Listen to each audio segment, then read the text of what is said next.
bà sụt sợi bóng chân một bóng về để bóng bạn nói bóng tờ mờ phơi nè chân mà cả này phơi nó về lột nè thì mới phơi nó về lột dù trắng dân ở đây dân ở trong bàn phơi chẳng để chắc là bay có ao phơi về lột xề nhớ nhưng Scott anh ấy đọc sẽ khen đọc bị môi đọc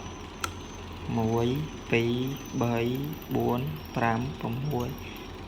bảy muốn đọt nè phơi nó bị lột xề nhỉ nhớ lột xề cái này lột xề chẳng chẳng bao mà bạc tụ sạp máu về để bạc tới lại ní bia tranh sen tranh po ấy bên này dừng như ra hạt lại ní dừng ra đã Cambodia mà bọn vậy CA chẳng máu CA chẳng máu CA khơi Cambodia chứ mong ra Cambodia cái này ra Cambodia hỏi chẳng về lột trời chẳng khơi lên đi bọn bọn cho chặt crom này máu khi chặt crom này ní máu bọn cho che máu bọn confirm mà ok confirm mà là nó cho confirm ở bên đài anh tới ok về đây tranh chắc nè bông khơi gì nhà ad nhé bông chọi ad nằng máu nhưng mà chỉ áp về để bông chọi bạc nó bông thường mất bạc connector wifi cái thằng téต่อmáu bạc bluetooth bạc ấy ở máu bờ location bông bạc tiệt màuต่อmáu bông chọi ở lại nè mình nè ok sẽ làm nè chọi nịch tiệt chọi nịch hái bông mơ tới bông khơi nè wifi ក្នុងផ្ទះហើយលេខកូដថាខ្ញុំធ្លាប់វាយហើយអញ្ចឹងវាជាប់ហើយអញ្ចឹងបង creator remember ហ្នឹងស្រុកវាចាំលេខកូដនឹង creator នឹងមកហើយបងចុច next ទៀតមកគេ next ហ្នឹងគឺវា search device នេះវា search អានេះទៅវា search ឃើញនេះបង search ឃើញហើយបើកាលណា search ឃើញបងចុច add នេះមកនេះមកចុច add លេខនេះមកអូខេចុច add អញ្ចឹងមកចុចនេះចុចកន្លែងហ្នឹងវាមានកន្លែងពី add មួយបើកាលណាបងដាក់ច្រើន device បង add on មកអូខេ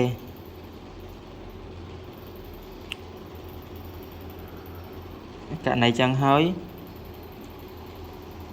connect fail អញ្ចឹងបងចុច add វាចុច add ហើយបងនេះបងមកយក wifi ក្នុងផ្ទះនេះយកលេខកូដហើយបងចុច confirm មួយទៀត confirm មកដើម្បីឲ្យវាជាប់ទៅចូលក្នុង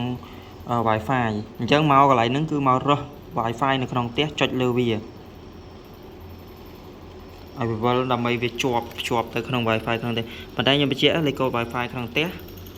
ត្រូវតែនេះអញ្ចឹងខ្ញុំអាចលេខកូដនឹងខុសអញ្ចឹងខ្ញុំទៅមើលលេខកូដរបស់ខ្ញុំសារថ្មីសិន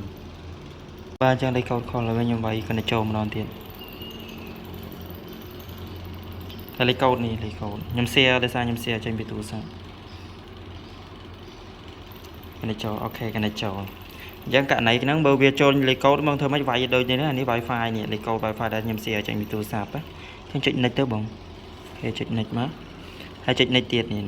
ចេញអញ្ចឹងបងចុច next ទៀតអញ្ចឹងបងយកពាក្យនេះមើលឃើញបងយកពាក្យខាងក្រោមនេះទៅអញ្ចឹងដែរនេះករណីនេះបិទឥឡូវខ្ញុំចុចបើកចុចទៅបើកនេះបើកភ្លើងចេញអញ្ចឹងខាងមកខាងនេះមានភ្លើងហើយអូខេឥឡូវខ្ញុំចុចបិទនេះវាមានមកបិទពណ៌ខៀវបើកចេះប៉ុន្តែមកខាងនេះមានភ្លើងហើយបើខ្ញុំវាយចេញចេះអត់បិទភ្លើងហើយអូខេចឹងយើងអាចព្យាបាននេះបងខ្ញុំព្យាបិទព្យាបើកខ្ញុំព្យា